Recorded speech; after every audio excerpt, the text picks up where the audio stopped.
Hello everyone, this is your educator Mansi Gupta. Welcome to ready for study.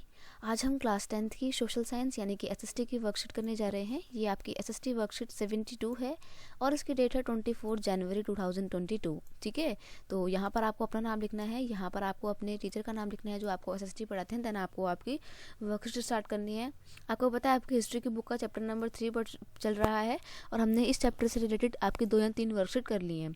आज हम बात करेंगे नेशनलिज्म इन इंडिया वाले चैप्टर की, रोलट एक्ट की। ठीक है, इस चैप्टर के अंदर एक पॉइंट है रोलट एक्ट। आपके पेपर में ये बहुत इंपॉर्टेंट टॉपिक में से एक है, तो इसको प्लीज़ ज़रा ध्यान से सुनिएगा। Dear student, you studied about the earliest 3 movement that were organised by the Mahatma Gandhi in worksheet number 71। ठीक है, तुम वर्कशीट नंबर 71 में क्या पढ़े थे? तुमने पढ़ा था कि महात्मा गांधी जब अफ्रीका से इंडिया आते हैं, ठीक है, और यहाँ पर आकर 3 जो है वो आंदोलन, 3 मूवमेंट जो छोटे लेवल पे स्टार्ट करते हैं। चंपारण मूवमेंट होता है, अहमदाबाद मील आंदोलन होता है और एक और मूवमेंट होता है। ठीक है, this movement were quite successful and the British government had to accept the demand. और ये मूवमेंट होते हैं, क्या होते हैं? सक्सेसफुल होते हैं और ब्रिटिश गवर्नमेंट को इंडियंस की डिमांड को मानना पड़ता है। Emboldened with this success, Gandhi ji in 1919 decided to launch a national wide सत्याग्रह। इन सारे आंदोलनों की सक्सेसफुल से खुश होकर, इससे प्रभावित होकर गांधी जी ने सोचा कि 1919 में अब हम एक नेशन वाइड यानी कि पूरे देश के लिए एक आंदोलन चलाएंगे। ठीक है, और वो कब चलाया गया? Against the purpose of Rowlatt act. जब ब्रिटिश गवर्नमेंट ने 1919 में 1919 में रोलट एक्ट को पास किया, तब गांधी जी ने सोचा कि अब समय आ गया है नेशन वाइड सत्याग्रह को लॉन्च करने का। ठीक है, अब देखो रोलट एक्ट क्या था? ये काला कानून था जिसको बोला जाता है। ठीक है, ब्लैक लॉ था एक तरीके का। Rowlatt act was passed hurriedly through the Imperial Legislative Council despite the united opposition of Indian member। यानी कि ये एक ऐसा बिल था जो बहुत ही जल्दबाजी में पास कर दिया गया था इंपीरियलिस्ट लेजिस्लेटिव काउंसिल के द्वारा, यानी कि ब्रिटिश गवर्नमेंट की संसद के द्वारा। और इसमें इंडियन मेंबर्स जो थे वो इसका लगातार अपोजिशन कर रहे थे, लेकिन फिर भी ये बिल जो है पास किया गया।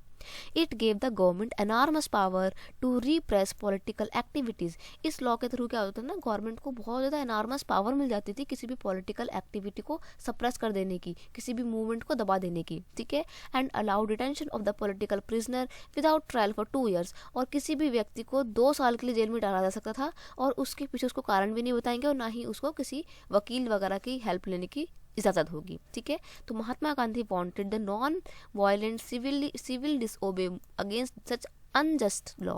इसलिए महात्मा गांधी जो है वो इस अन्याय भरे कानून के खिलाफ क्या करते हैं? एक मूवमेंट जो है वो छेड़ते हैं। ठीक है, यहाँ पर आपको फिर कुछ इंपॉर्टेंट इवेंट्स बताएगा कि जैसे जैसे आपका रोलट एक्ट का खिलाफ मूवमेंट आगे बढ़ता है, कौन कौन से इंसिडेंट टेक प्लेस करते हैं। ठीक है, फिर आपको 2 क्वेश्चन दिए होंगे। तो पहले क्वेश्चन तो बहुत आसान है। पहला क्वेश्चन है what was the Rowlatt act? Rowlatt act क्या था?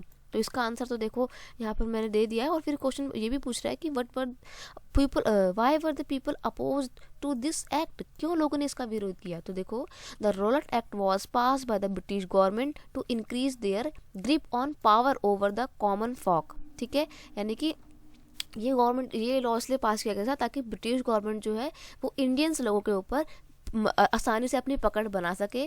This law was passed in March 1919 by the imperial legislative council which gave them the power to arrest any person without any trial. ठीक है, इसके through किसी भी बंदे को, किसी भी पर्सन को ब्रिटिश गवर्नमेंट अरेस्ट कर सकती थी और उसको वकील या किसी भी ट्रायल की जो है इजाज़त भी नहीं होती थी।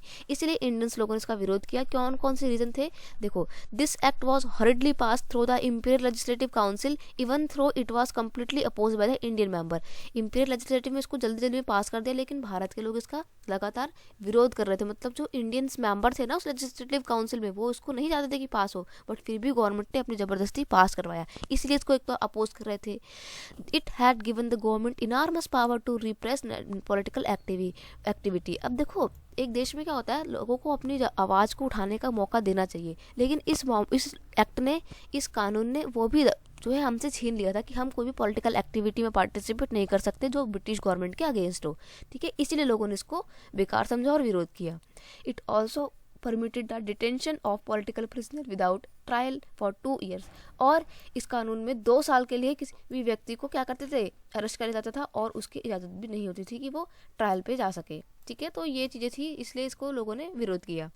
अब यहाँ पे क्वेश्चन नंबर 2 बोल रहा है mention the importance incident related to the protest of the Rowlatt act.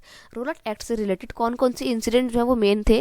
देखो, hartal was called on 6 April 1919, rallies were organise in various cities. देखो, इसका विरोध करने के लिए बहुत सारी सिटीज़ में क्या होता है, सिटीज़ में वर्कर्स वगैरह जो है, पीजेंट वगैरह क्या करते हैं, स्ट्राइक कर देते हैं। ठीक है, रेलवे की पटरी होती है उनको तोड़ दिया जाता है, गाड़ी जो आ रही होती है उनको रोक दिया जाता है, मतलब एक तरीके से पूरा कंप्लीट ब्लॉकेज कर देते हैं पूरे सिटीज़ को। ठीक है, बेसिकली ना अमृतसर और पंजाब वगैरह में इसका ज़्यादा विरोध दिखा गया था। ठीक है, alarmed by the popular upsurge the British administration decided to clamp down on nationalist local leaders were picked up from Amritsar and Mahatma Gandhi was barred from the entering the Delhi।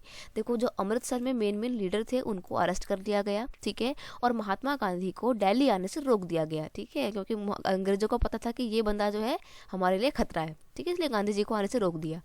On 10 April 1919 the police in Amritsar fired upon a peaceful procession. अब देखो क्या होता है ना, 10 April 1919 में अमृतसर की जो police होती है वो शांतिपूर्वक एक रैली पे क्या कर देती है, अटैक कर देती है। ठीक है, provoking widespread attack on bank, post office and railway station. Martial law was impose, और मार्शल लॉ जो है उसको भी इम्पोज कर दिया जाता है। मार्शल लॉ में क्या होता है ना कि 4 लोग एक साथ नहीं दिख सकते हैं। ठीक है, कोई भी 4 लोग जो है किसी भी तरीके की बातचीत करते हुए नहीं दिखेंगे। अगर किसी ने भी कोई भी ग्रुप बनाते हुए बात करते हुए दिख गया तो उसको गोली मार दी जाएगी वहीं पे। ठीक है, तो अब क्या होता है, जलियांवाला बाग हत्याकांड होता है, जिसका आपने नाम जरूर सुना होगा।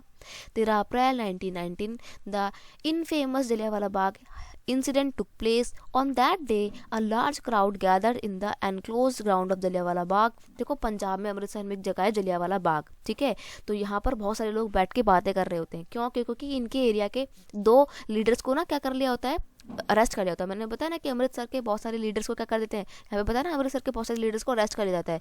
तो वही क्या करते हैं ना, जो पंजाब के लोग होते हैं ना, वो कहते हैं कि हमारे लीडर्स को जो है इन्होंने अरेस्ट कर लिया है। इसी के लिए ना एक जगह पे इकट्ठे हुए होते हैं और बातचीत कर रहे होते हैं। ठीक है, तो other had come to attend the annual Baisakhi fair. और कुछ लोग जो है इस जगह में, इस बाग में ना फेयर लगा हुआ होता है, मेला लगा हुआ होता है, वहाँ पे अटेंड करने आता है बैसाख का मेला।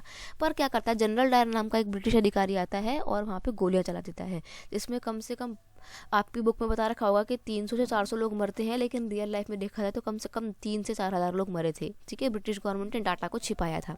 और आज भी तुम अगर उस बाग में जाओगे ना तो तुम्हारे को गोलियों के निशान दिखेंगे, जिसको इंडियन गवर्नमेंट ने नहीं भरा, ताकि शहीदों की जो हालत उस टाइम पे हुई थी उसको और लोगों तक बताया जा सके। ठीक है, तो ये सब चीज़ें थी जो उस टाइम पे हुई थी। ये इंसिडेंट बहुत ही खतरनाक थे, बहुत ही गलत थे जो हुए। ठीक है, तो बस आज की जो हमारी वीडियो लेक्चर था, जो वर्कशीट थी, वो सिर्फ इतनी थी। आई होप आपको ये वीडियो अच्छा लगा होगा। तो अगर आपको ये वीडियो अच्छा लगता है अपने दोस्तों के साथ उस क्लास ग्रुप में शेयर कीजिए, वीडियो को लाइक कीजिए और कमेंट करके बताना वीडियो कैसा लगा। और अगर आप इस चैनल पर नए हो तो सब्सक्राइब करना मत भूलना। मिलते हैं नेक्स्ट वर्कशीट में, तब तक के लिए thank you so much, bye bye.